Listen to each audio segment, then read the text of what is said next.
An OU football player is in hot water after being linked to an armed robbery. Norman recovers after hail damage from Wednesday's storm, and we break down the possible changes to Oklahoma's curriculum. OU Nightly starts now.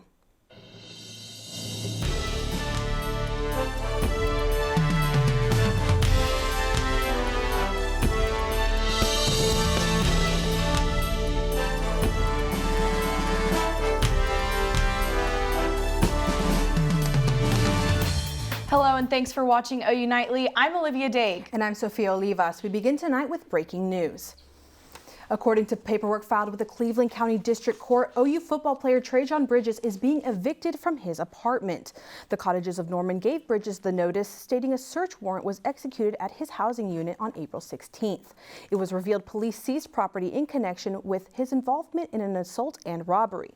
Bridges has been linked to an ongoing robbery investigation here in Norman, with his name stated in archived police scanner audio from the night of April 15th. OU running back Seth McGowan, who has entered the NCAA transfer portal, was also mentioned in the police scanner audio. Both he and Bridges' names were left off of the Sooners' spring game roster. Cleanup continues after the massive hailstorm that hit Norman Wednesday night. Baseball-sized hail destroyed car windshields and roofs and broke the windows of many homes and businesses. I mean, I've lived in Oklahoma my whole life, so I've been through a few tornado scares, but I've never been through hail like this before. I need to clean off my desk from all of the glass that's in there. We have to vacuum everywhere. Glass went all the way to the back of the house, which was really surprising because it was this is the biggest area that we had the most damage, and it went all the way back to our bedroom. The Norman hailstorm happened this very same night as hailstorms in the Dallas-Fort Worth and San Antonio metro areas. AccuWeather estimates damages from all three storms will top $3.5 billion. And there is good weather today for those working on those cleanup efforts. Reece Cole joins us with the first look at the forecast. Reece, will this warm weather stick around? Yes, it will. And we finally flipped the script from what we saw earlier this week. Lots of rain for us here the past 3 days. You can see southwest of the I-44 corridor, 2.5, 3, even 3.5 inches isolated of rainfall. But northwest of that, the panhandle, just a trace for us. But now we got those clouds moving to our south. Texas took all of that. Plenty of sunshine for us all across the state today. It's beautiful. You can go get your windshield changed. You can get all that damage taken care of across your place. Now coming up in the main forecast, Emma's going to have an update on the 7-day forecast with lots of beautiful weather. Ladies? Thanks, Reece. The Oklahoma City mask mandate expired this morning. OU Nightly's Grace Whitten joins us with what that means going forward. The OKC mask mandate did expire, but don't ditch your mask yet because businesses can still legally require masks on their own property. Now, this morning, the Oklahoma City County Health Department director spoke alongside OKC Mayor David Holt at a news conference addressing COVID-19 now that the mandate has expired. If we each continue to do our part by social distancing, wearing masks, washing our hands, we'll have a better chance collectively at winning this fight. Now, comparing other Oklahoma cities, Tulsa is also letting their mask mandate expire this weekend, but Norman has extended theirs until at least June 1st. Now, the university has recently announced that they will require masks in the fall semester because they will be back to full capacity. Olivia, back to you. Thanks, Grace. With vaccines rolling out, Oklahoma is seeing a decline in COVID cases. There are 374 new cases, which brings Oklahoma's active cases total close to 10,400. The CDC reports over 8,200 deaths. Now, we could see a change in Oklahoma's school curriculum in the near future. House Bill 1775 will prohibit public schools and universities from teaching the critical race theory, which includes mandatory diversity training. The bill would also ban teachings implying one race or sex is superior, an individual is inherently racist by virtue of their race, one's moral character is based on their race or sex, or that a person should feel guilty on account of their race or sex. The bill heads to the governor's desk today.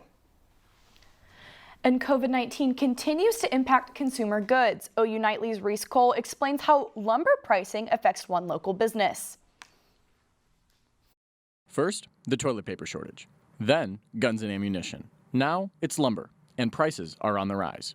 I know of some items that we've definitely had, seen 50% increases in. Some items, we've experienced maybe 5% overnight.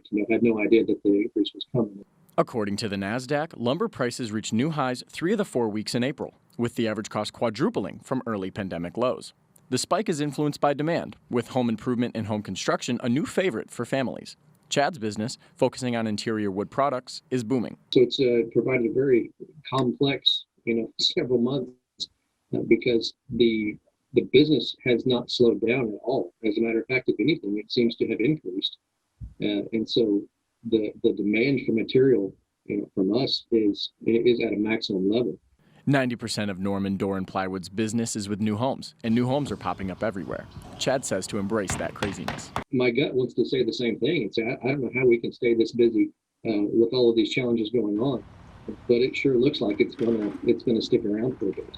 But if we try to control the lumber market, we might get a splinter. Reece, OU Nightly. Researchers predict vaccines will result in less spending at home and more spending on summer vacations. President Biden plans to bring the troops home from Afghanistan, but the war might not be over. OU Nightly's Libby Dean is in Washington, D.C. with more. Libby.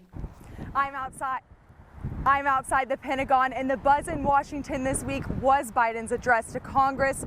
Now, one sticky situation of that address where there doesn't seem to be an easy solution is the withdrawal of troops from Afghanistan.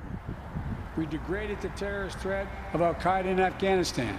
And after 20 years of valor, and sacrifice, it's time to bring those troops home. Even though the Biden administration says threats from al-Qaeda have sharply reduced since the U.S. invasion in 2001, al-Qaeda has vowed to wage a war on all fronts against the U.S. unless they retreat from the entire Islamic world.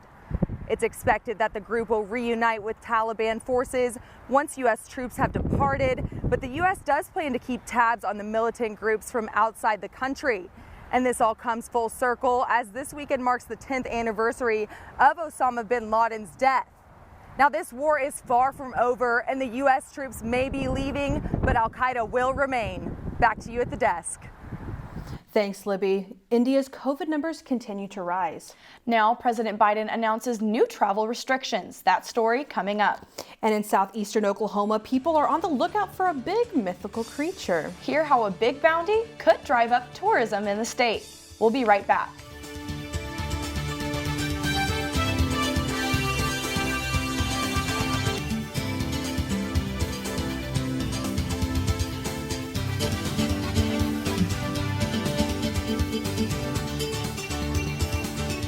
Welcome back to OU Nightly. The Biden administration is restricting travel from India starting Tuesday. The move is due to the surge in COVID cases in the country. The policy won't apply to American citizens, though. People traveling from India must test negative prior to leaving, quarantine if they haven't been vaccinated yet, and then test negative again upon entering the U.S. Also in India, oxygen has turned into a scarce resource. Belle Trevino has that story and other headlines from the News Center. Belle? That's right, you guys. It's a scary time in India right now with more than 300,000 new COVID cases in the past 9 days. In the midst of this crisis, oxygen has become a precious commodity. Hospitals simply don't have enough to give their patients. Citizens are frustrated, saying that the government should have been better prepared. And the government did approve vaccines for everyone ages 18 and older, but there's concern there won't be enough to go around. And House Speaker Nancy Pelosi says she's not going to mandate lawmakers to get the COVID-19 vaccine.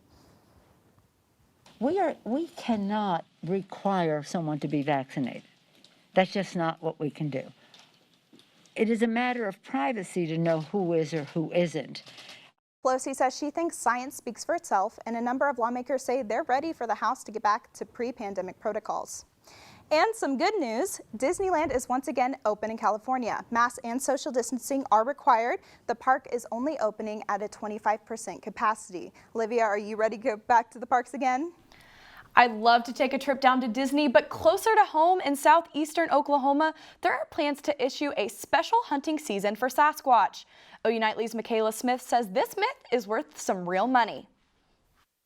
For most, $2.1 million is elusive. But in a small corner of southeastern Oklahoma, 2.1 means one thing: Bigfoot.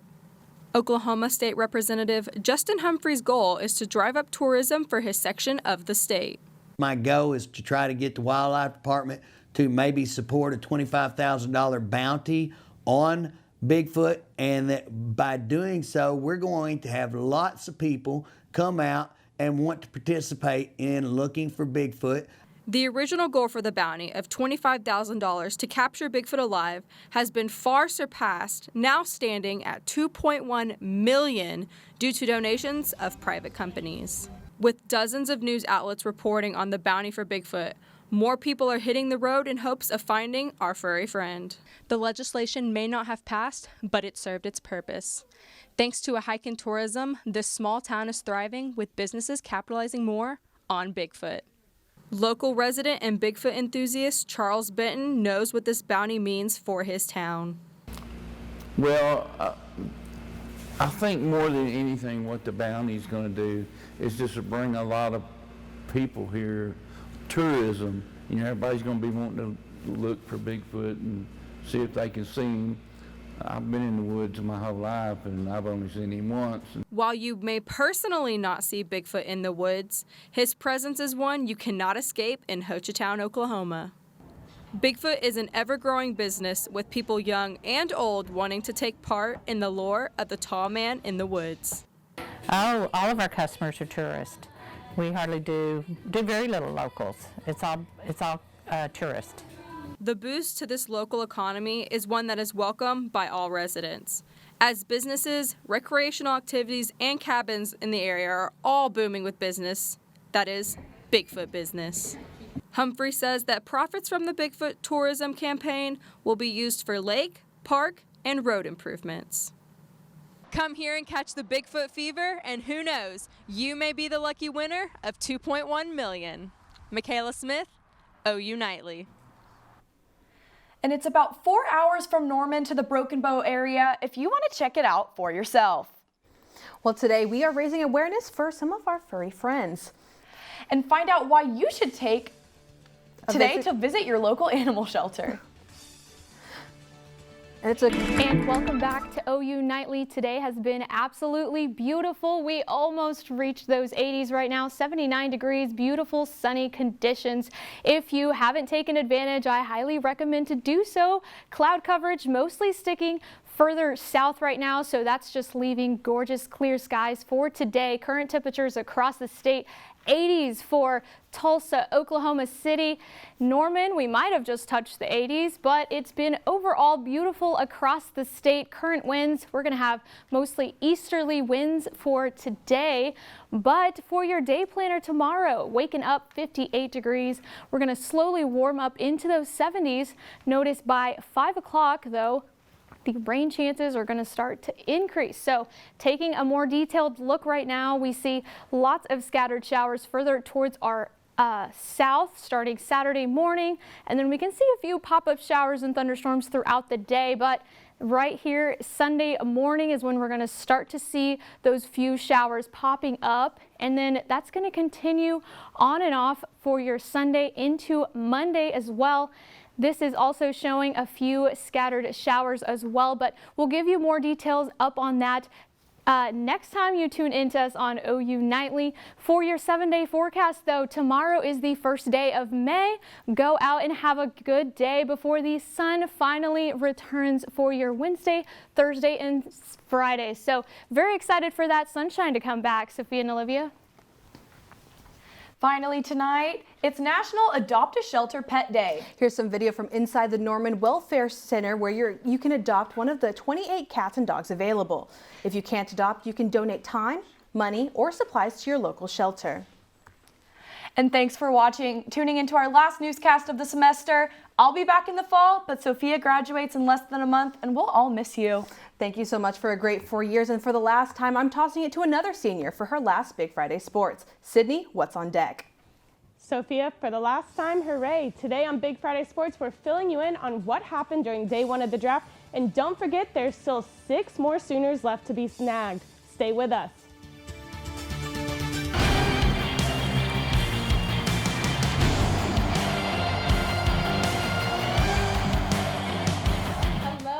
Welcome to the last Big Friday sports show of the semester. I'm Sydney Baulier. And I'm Kaylee Tingelstad. Well, while we are wrapping up, the NFL draft is just getting started. It was no surprise. After the NFL draft returns after being held virtually in 2020, day one concluded last night, and it was no surprise when former Clemson quarterback Trevor Lawrence was the first pick to the Jaguars. The New York Jets snagged former BYU QB Zach Wilson, and the 49ers may have surprised some by grabbing QB Trey Lance with the third pick. And Oklahoma native Zaven Collins was picked up by the Cardinals as the 16th pick after a dominant season at TU. And Heisman winner Devontae will be catching balls in Philadelphia from former Sooner Jalen Hurts. And watch out, Andy Dalton, because Justin Fields is coming to town after the Bears grabbed him with their 11th pick. The second and third rounds of the draft hold a lot of promise for former OU players. Oklahoma center Creed Humphrey is expected to go tonight in the second round alongside defensive end Ronnie Perkins. And keep your eyes peeled because Trey Brown, Ramondre Stevenson, Adrian Ely, and Trey Norwood are still waiting for their ticket into the big leagues. Sydney, don't forget OU is the only program in the past 13 years to produce at least 4 picks in the NFL draft each season. Tonight, OU baseball will begin a Bedlam series against number 19 ranked OSU. The series opener begins at 6 p.m. tonight in Stillwater, and then the two teams will return here to Norman to play the last 2 games at Elldale Mitchell Park. The last time the Cowboys and the Sooners met in March, OSU took the win.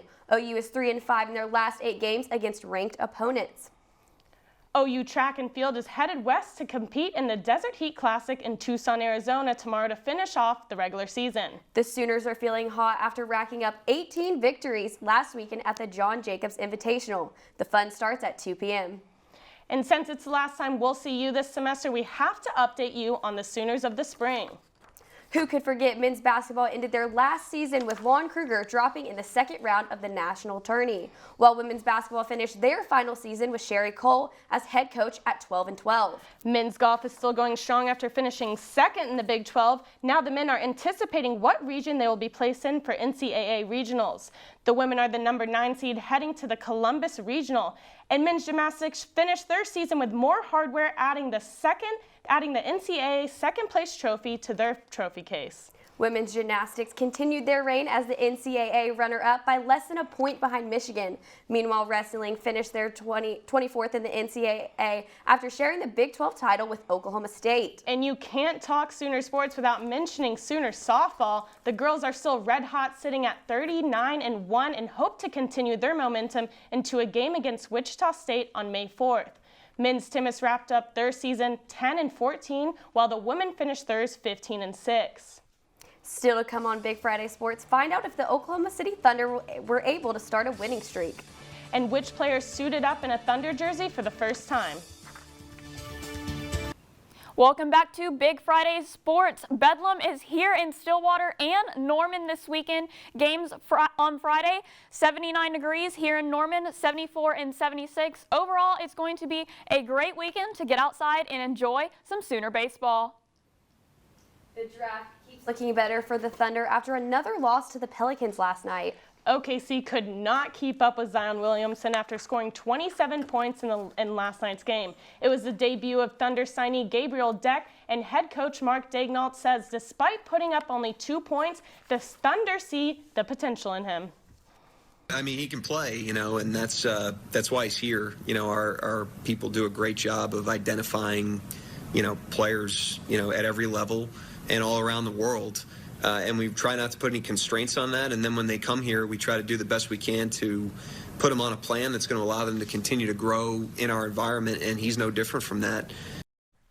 The University of Kansas have named former Buffalo coach Lance Leipold as the new head coach.